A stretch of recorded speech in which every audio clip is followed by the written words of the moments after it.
organized. Tuesday morning, I woke up with my stomach in knots because today was the hearing, and I'd have to see Jasmine in person for the first time since that night at Alex's parents' house. We got to the courthouse 40 minutes early because Alex wanted to be prepared, and Lincoln had told us to arrive with time to spare in case there were any last-minute issues. The building was this old brick structure downtown with marble floors that echoed every footstep and made everything feel more serious and official than I was ready for. Lincoln met us in the lobby wearing a dark suit and carrying a leather folder thick with papers, and he walked us through what would happen step by step so we'd know what to expect. We sat on a wooden bench in the hallway outside the courtroom, and I kept watching people walk by, wondering if any of them were going through something similar, or if our situation was as crazy as it felt. Alex held my hand, and his palm was sweating, which made me feel slightly better, because at least I wasn't the only one who was nervous. At exactly 9:30, I saw Jasmine come around the corner with a woman in a gray pantsuit who must have been her public defender. Jasmine had curled her hair and was wearing a blue dress with heels like she was going to brunch instead of a restraining order hearing, and when she saw Alex, her whole face lit up with this hopeful smile that made my skin crawl. She looked at him like he was her boyfriend who she hadn't seen in weeks, and was so excited to finally be near again, completely ignoring the fact that we were literally in court because she wouldn't leave him alone. Alex squeezed my hand so hard it hurt, and turned his body slightly away from her, and I could feel him shaking next to me. Jasmine's lawyer tried to guide her into the courtroom, but Jasmine kept looking back at Alex over her shoulder with that same dreamy expression, and I wanted to scream at her that this wasn't a romantic movie.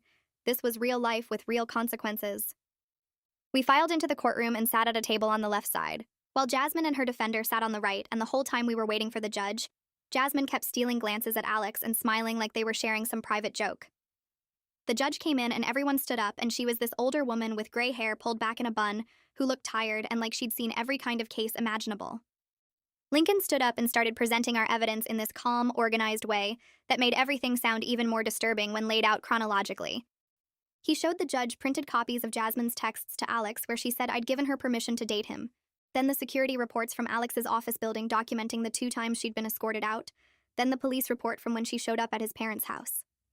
He called Quentin as a witness, and Quentin described seeing Jasmine in the office lobby multiple times looking for Alex, and how uncomfortable it made everyone in their department. He brought up our mutual friends who'd submitted written statements about how Jasmine had told them different versions of events to keep them from comparing notes and realizing she was lying. Jasmine's public defender was this young woman who looked increasingly uncomfortable as Lincoln kept stacking up evidence, and during a recess she asked to speak with Jasmine privately in the hallway. Through the courtroom door, I could hear Jasmine's voice getting louder and more upset, insisting that the evidence was misinterpreted and that Alex was just scared to admit his feelings publicly. When they came back in, the defender looked defeated and Jasmine's eyes were red from crying, but she still had this stubborn set to her jaw like she refused to accept what was happening. The judge called Jasmine to the stand and she walked up there with her shoulders back and her head high, and I realized she genuinely thought this was her chance to finally make everyone understand the truth as she saw it. She started talking about how she and Alex had developed this deep connection over the months, describing long conversations that I knew for a fact never happened because I was literally there during most of their interactions. She said Alex would look at her across the table during group dinners with such longing in his eyes that he'd find excuses to text her about random things just to have contact with her, that he'd mentioned her name constantly because he couldn't stop thinking about her. She spoke with such complete conviction, like she was describing memories that were absolutely real to her, and I finally understood how she'd managed to convince some of our friends initially, because she wasn't lying in her mind. She truly believed every word. She talked about how Alex had joined her gym to be near her, and how he'd shown up at places she frequented hoping to run into her, which was the exact opposite of reality where he'd been actively avoiding her and changing his routine to get away. The judge was taking notes and her expression stayed neutral, but I saw her eyes narrow slightly. When Jasmine described a conversation where Alex supposedly confessed his feelings, and Lincoln immediately pulled out Alex's work calendar, showing he'd been in a meeting during the time Jasmine claimed this happened, Jasmine didn't even seem bothered by the contradiction, just said the meeting must have been on a different day, because she remembered the conversation so clearly. When Lincoln asked her about the text where Alex explicitly said he wasn't interested, Jasmine smiled, and said that was just him being cautious because he was worried about hurting me, that she could see the real truth in how he looked at her when he thought no one was watching. The judge asked her to step down and called Alex to testify, and I could see his hands shaking as he walked up to the stand. His voice was quiet at first, and the judge had to ask him to speak up, and he described how scared he'd felt when Jasmine started showing up at his work and his gym. He talked about changing his entire routine, looking over his shoulder constantly, feeling unsafe in places that used to be normal parts of his day. He said he'd stopped going out with friends because he was worried she'd show up, that he'd started having anxiety about leaving his apartment because he never knew where she might appear next. His voice cracked when he talked about the night she showed up at his parents' house and how violated he felt that she'd tracked down their address and invaded his family's home. The whole time Alex was speaking, I was watching Jasmine's face, and she was smiling. Actually smiling like he was declaring his love instead of describing how much fear and stress she'd caused him. She had this soft, dreamy look in her eyes like she was watching a romantic scene in a movie, completely disconnected from the reality of what he was actually saying. The judge noticed too because she kept glancing at Jasmine with this increasingly concerned expression. When Alex finished testifying, the judge asked Jasmine to stand, and she looked directly at her and asked in a very clear, firm voice if Jasmine understood that Alex did not want any contact with her.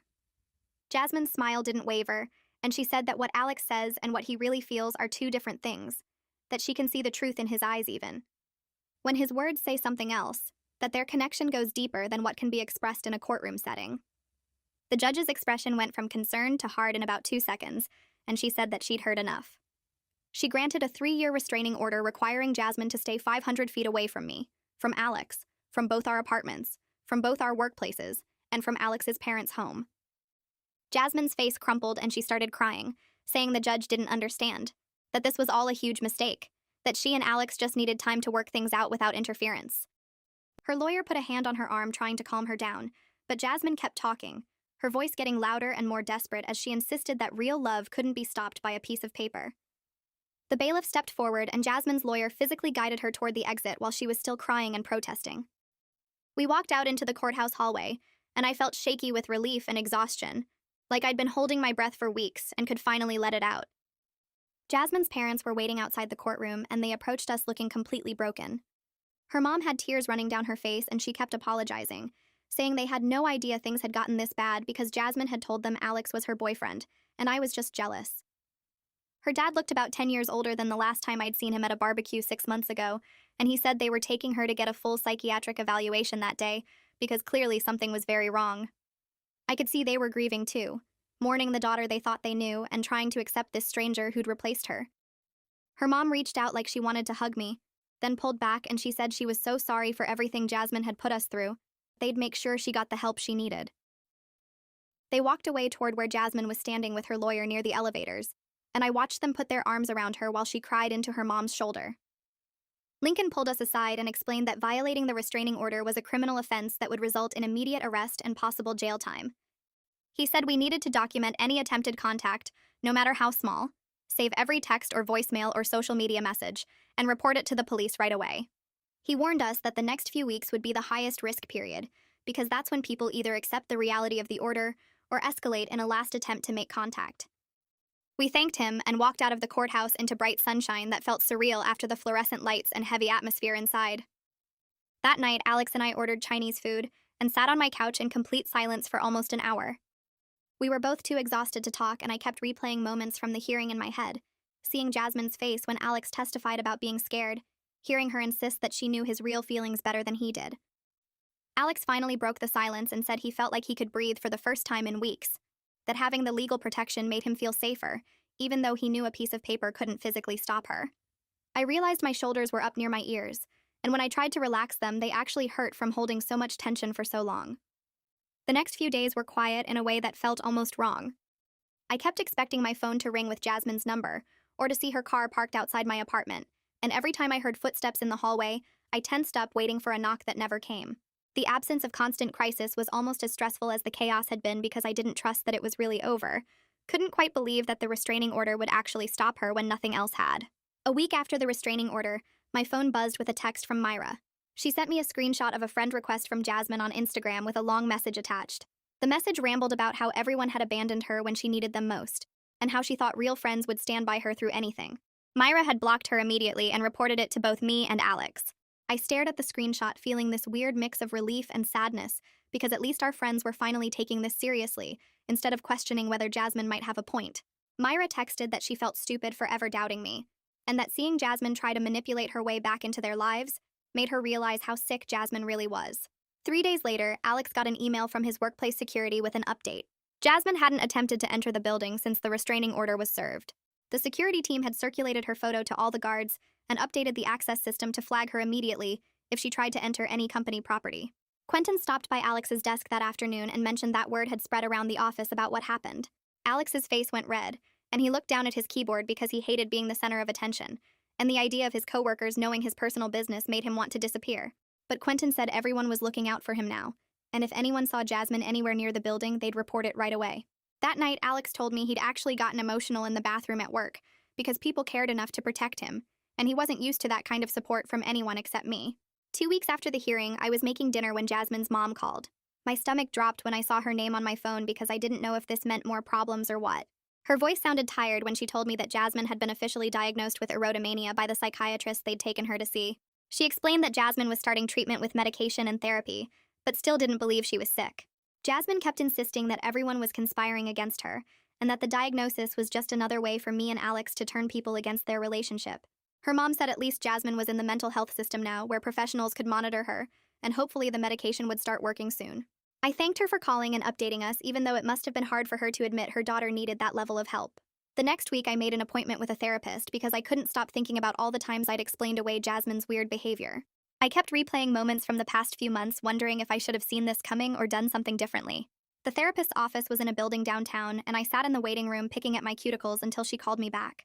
I told her everything from the beginning, and when I got to the part about Jasmine showing up at Sunday dinner, I started crying because I still couldn't believe my best friend since middle school had turned into someone I didn't recognize. The therapist explained that delusional disorders can emerge in early adulthood, and there was nothing I could have done to prevent it. She said Jasmine's brain was creating a false reality that felt completely real to her, and no amount of friendship or intervention from me would have stopped that process. It helped to hear that, but it didn't completely erase the what-ifs that kept running through my head at 3 in the morning. That weekend, Alex and I had a long conversation on my couch about how this whole experience had changed us. He said he'd learned to trust his discomfort instead of being polite when something felt wrong. He admitted that Jasmine had made him uncomfortable pretty early on, but he'd ignored it because he didn't want to cause problems in my friendship, and now he realized that instinct was trying to warn him. I told him I needed to work on not explaining away concerning behavior just because I loved someone. I'd spent so much energy convincing myself that Jasmine's actions were just her being dramatic, or going through something instead of accepting that her behavior was genuinely dangerous. We both agreed that we'd rather hurt someone's feelings by setting boundaries than end up in another situation like this one.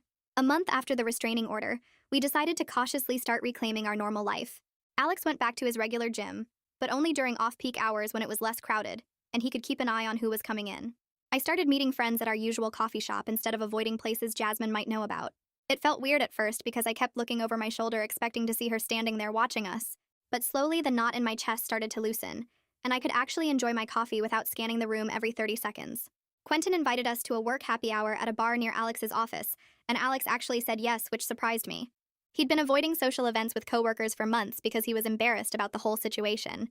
We showed up and his coworkers were supportive without being weird about it. Nobody asked intrusive questions or treated Alex like he was fragile. They just included him in conversations about normal work stuff and made jokes and acted like everything was fine. I watched Alex's shoulders relax as the night went on, and he laughed at something Quentin said. It was the first time in months that I'd seen him look genuinely comfortable around other people. The next week, I was at the grocery store picking up milk when I saw Jasmine's aunt in the produce section. She'd been at family barbecues and birthday parties throughout my entire friendship with Jasmine. I'd known her since I was 12 years old. She saw me at the same time I saw her and immediately looked down at the apples she was examining. She grabbed a bag and walked quickly toward the other side of the store without making eye contact. It stung worse than I expected because I realized this situation had cost me more than just Jasmine. It had fractured connections with people who were part of my childhood and who probably heard some twisted version of events that made me look like the villain. 6 weeks after the hearing, Lincoln called while I was at work. I stepped outside to take the call, and he told me that Jasmine had violated the restraining order by sending a letter to Alex's parents' house. The letter rambled about true love conquering all obstacles, and how their connection was too strong for legal documents to destroy. Lincoln said we needed to report it immediately, so there was documentation of the violation. He explained that even though it was just a letter and not a physical confrontation, any contact was a violation and needed to be taken seriously. I called Alex right away, and he sounded exhausted when he answered. He said he'd hoped the restraining order would be enough to make Jasmine stop, but apparently her delusion was stronger than legal consequences. The police visited Jasmine that afternoon with a warning about the violation. Her parents called us a few hours later apologizing over and over. Her dad's voice sounded completely worn out when he said they were increasing Jasmine's psychiatric supervision and making sure she understood that any more contact would result in criminal charges. I could hear how exhausted they both sounded dealing with a daughter who refused to accept reality no matter how many doctors or lawyers or judges told her she was wrong. Alex and I sat at my kitchen table the next morning with coffee. Neither of us was drinking. Lincoln had emailed us copies of the violation report, and we stared at the documents like they might suddenly change what happened. I asked if we should press criminal charges, and Alex rubbed his eyes with both hands before saying he didn't know anymore. We'd been dealing with this for months, and every consequence just seemed to make Jasmine dig deeper into her delusion instead of pulling her out. I reminded him that her parents said she was in treatment now, and maybe the warning would be enough. Alex nodded slowly and said he wanted to believe treatment would work, but he was tired of hoping things would get better only to have Jasmine show up somewhere new. We called Lincoln and told him we wanted the formal warning documented but wouldn't pursue charges this time. Lincoln said that was reasonable given the circumstances, but warned us to report any future contact immediately, because patterns of violation usually got worse instead of better. He told us the warning would make it clear that next time meant arrest with no exceptions, and Jasmine's parents had been informed of the consequences. After we hung up, Alex said he felt like we were being too soft, but also didn't want to be the reason someone went to jail when they were sick. I understood exactly what he meant because I kept going back and forth between anger at what Jasmine put us through and sadness that my best friend's brain had broken in a way that destroyed everything. 2 months after the restraining order was granted, I was cleaning out my closet and found a shoebox full of old photos. I pulled out the stack and started flipping through pictures of Jasmine and me from high school. There was one from homecoming sophomore year, where we were both wearing terrible dresses and making silly faces at the camera. Another showed us at graduation with our arms around each other and genuine smiles that came from years of actual friendship. I found photos from college visits where we'd explored each other's campuses and pretended to be students there. Birthday parties and random weekend hangouts and inside jokes captured in moments that felt so normal and happy. I sat on my bedroom floor surrounded by evidence of a friendship that used to be real and started crying. Not the angry crying from when everything was actively falling apart, but the grief crying that comes when you finally accept something is gone. The Jasmine in these photos was my best friend who helped me study for tests and listened to me complain about bad dates and knew exactly how to make me laugh when I was sad. That person didn't exist anymore, and maybe she'd been disappearing for longer than I wanted to admit. I looked at a photo of us from middle school right after we met and wondered if there had been signs even then that I missed, or if mental illness just happened sometimes without warning. My therapist kept saying I couldn't have prevented this, but sitting there with 15 years of friendship scattered around me made it hard to believe that. My next therapy session happened 3 days after I found the photos. I told my therapist about crying over the pictures, and she asked what made me sad about seeing them. I explained that it felt like mourning someone who was still alive, because the Jasmine I knew was gone, but replaced by someone wearing her face who believed things that weren't real. My therapist nodded and said, "Grief doesn't only happen when someone dies." She explained that I was grieving the loss of who Jasmine used to be, and the friendship we had, and that was completely valid even though Jasmine was still physically alive. I asked how I was supposed to grieve someone while also maintaining a restraining order against them, and she said those two things didn't contradict each other. She told me I could be sad about losing my friend while still protecting myself from the person she became. I could remember the good parts of our friendship while acknowledging that continuing any relationship now would be dangerous. She said holding both of those truths at the same time was hard, but necessary, and it didn't make me a bad person for choosing safety over loyalty to someone who couldn't respect boundaries. I left that session feeling like someone finally gave me permission to be sad without feeling guilty about the restraining order. I could miss who Jasmine was, and still know that keeping her away from us was the right choice. A week later, Alex and I were making dinner at his apartment when he told me something that surprised me. He said his anxiety had decreased a lot over the past few weeks, and he was sleeping through the night again instead of waking up at every sound. I realized I'd noticed him seeming more relaxed but hadn't connected it to the absence of constant threat. He explained that for months he'd been looking over his shoulder everywhere he went, checking his car for signs someone had been near it and dreading his commute because he never knew if Jasmine would be waiting somewhere. Now he could go to work without scanning the parking lot first. He could go to the gym without wondering if she'd show up on the treadmill next to him. He could visit his parents without worrying about finding her on their porch. I watched him chop vegetables with steady hands and realized how much tension he'd been carrying that I'd gotten used to seeing. His shoulders weren't hunched anymore, and he wasn't constantly checking his phone for notifications from unknown numbers. I told him I was glad he could breathe again, and he said it made him realize how much stress we'd both been living with for months. I hadn't thought about my own stress as much because I was focused on protecting him, but hearing him describe the relief of normalcy made me notice that I felt lighter too. We weren't jumping at shadows anymore, and that felt like getting part of our lives back. 3 months after the restraining order, I met up with Myra and two other friends from our group at a coffee shop. We'd been trying to rebuild our friendships after everything that happened with Jasmine, and it was slowly starting to feel normal again. Nobody mentioned Jasmine directly, but there was this understanding between us that we'd all learned something from missing the warning signs. Myra talked about a guy she'd been dating who gave her a weird feeling, and instead of ignoring it like she might have before, she asked direct questions and trusted her gut when his answers didn't add up. Another friend mentioned that she'd been reading about manipulation tactics because she felt stupid for believing Jasmine's different versions of events. I realized our entire friend group had been changed by what happened, and we were all more careful now about taking people at their word without evidence. We didn't talk about Jasmine much anymore because there wasn't anything new to say, and rehashing it just made everyone uncomfortable. But sometimes someone would reference something that happened before, and we'd all have this moment of shared understanding about how different things were now. Our group had settled into a new normal that didn't include Jasmine and probably never would again. It was sad in a way, but also felt stable and safe, and I was grateful these friends had stuck around after everything got messy. 4 days later, I got a text message from a number I didn't recognize. My stomach dropped before I even opened it because unknown numbers meant potential violation and more legal drama. But when I read the message, it was from Jasmine's mom using a new phone number. She said she wanted to update me on Jasmine's treatment and asked if I was willing to hear it. I called Alex before responding, and we decided together that hearing updates from her parents were different from contact with Jasmine herself.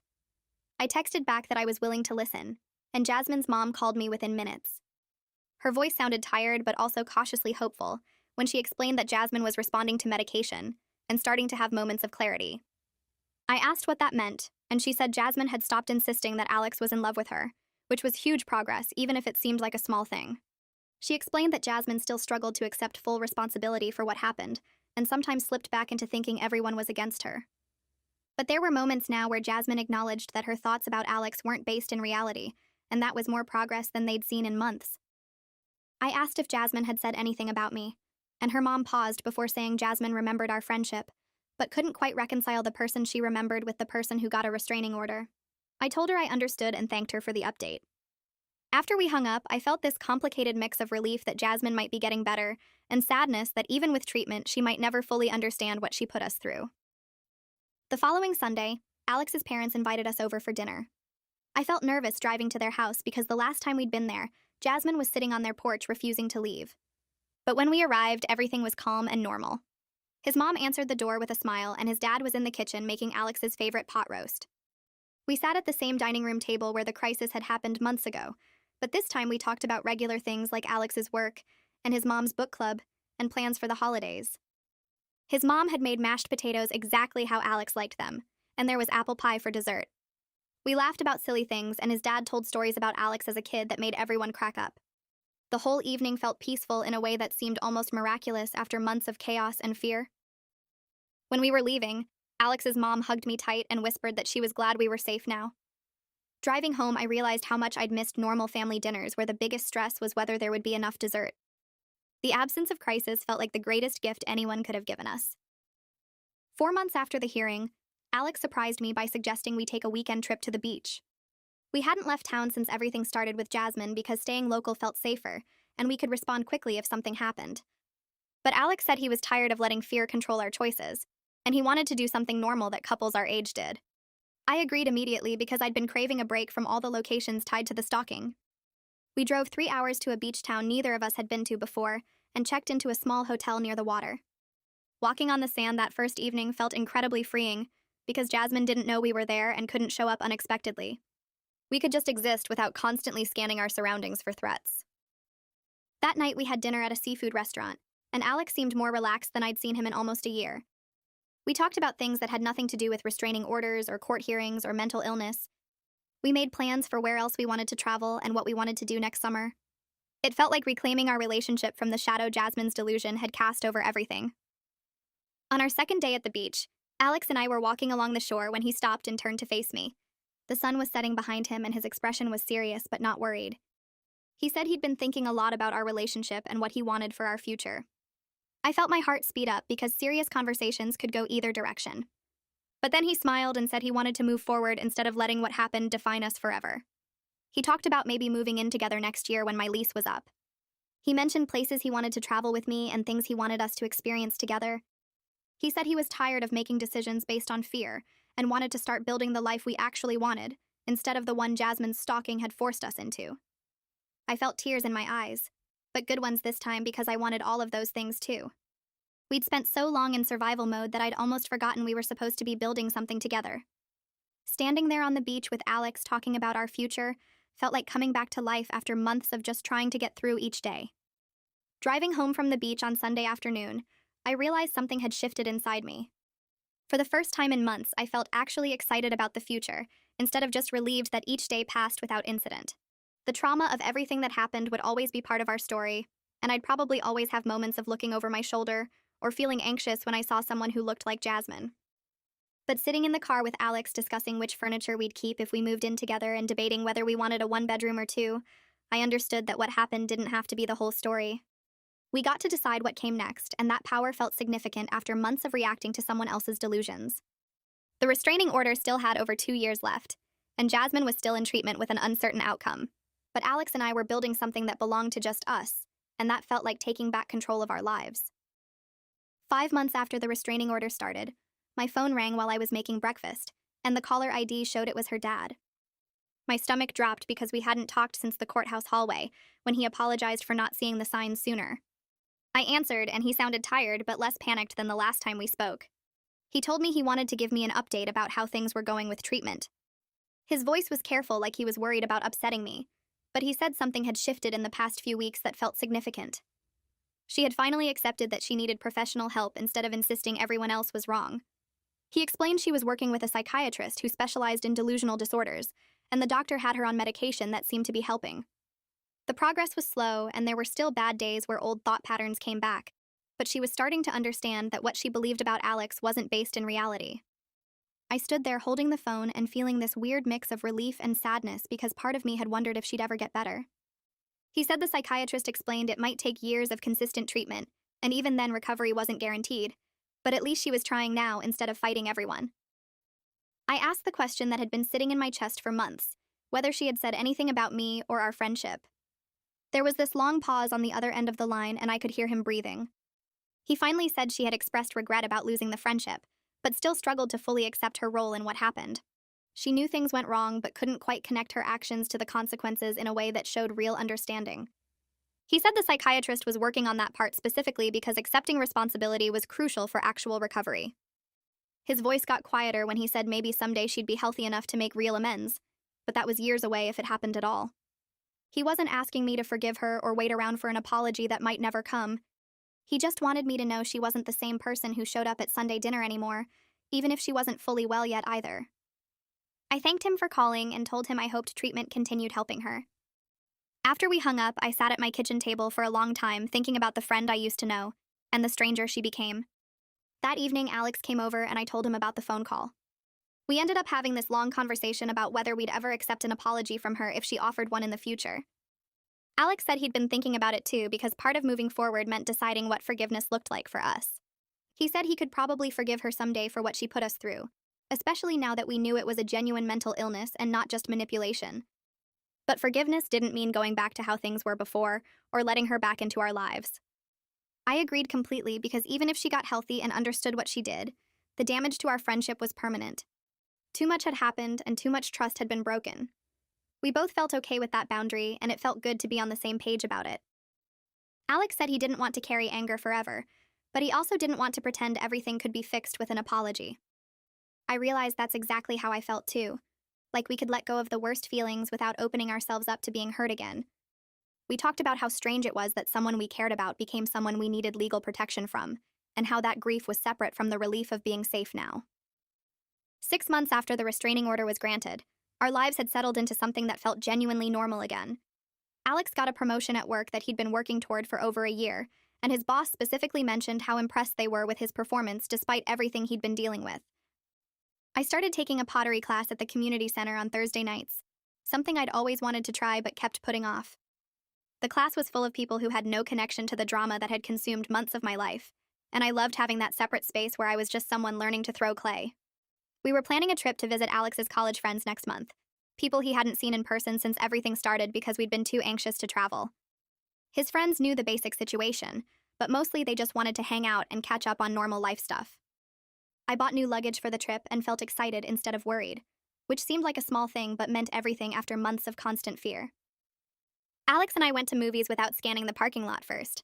I met friends for coffee without that tight feeling in my chest, wondering if she'd show up. We existed in the world like regular people again instead of like targets waiting for the next incident. The restraining order still had 2.5 years left on it, and we'd been told through her parents that there had been no further violations since the letter incident. Her parents reported she was stable on medication and living with them while continuing intensive therapy 3 times a week. I felt sad about how everything turned out, because this wasn't the ending I would have chosen for a 15-year friendship. But I didn't regret protecting ourselves, and I didn't regret the restraining order. Sometimes caring about someone means accepting you can't fix them, and you have to prioritize your own safety. That's what I told my therapist, and she said it showed real growth in understanding healthy boundaries. On a random Tuesday evening, Alex and I were sitting on my apartment balcony watching the sunset and drinking iced tea. The air was warm, and I could hear kids playing in the courtyard below. Alex turned to me and said he was grateful we got through everything together because it proved we could handle hard things as a team. He said a lot of couples would have broken up under that kind of pressure, but somehow it made us stronger instead of tearing us apart. I agreed and realized I trusted him more now than I did before everything happened, which seemed backwards but made sense. We'd seen each other at our most scared and most stressed, and neither of us ran. We made decisions together and supported each other and came out the other side still wanting to build a life together. For the first time since that midnight phone call 6 months ago when everything started falling apart, I felt completely at peace with where we were. The fear that had been sitting in my chest for so long was finally gone, replaced by this quiet certainty that we were going to be okay. I was excited about the future instead of just relieved to survive each day. We had plans and dreams again instead of just crisis management strategies. Alex reached over and held my hand, and we sat there watching the sky turn pink and orange. I thought about how 6 months ago I couldn't have imagined feeling this calm or this hopeful. The trauma would always be part of our story, and I'd probably always have moments of looking over my shoulder or feeling anxious when I saw someone who looked like her from behind. But sitting there with Alex planning our trip and talking about maybe getting a dog next year and debating whether we wanted to move in together when my lease ended, I understood that what happened didn't have to define everything that came after. We got to write the next chapters ourselves, and that power felt significant after months of reacting to someone else's delusions.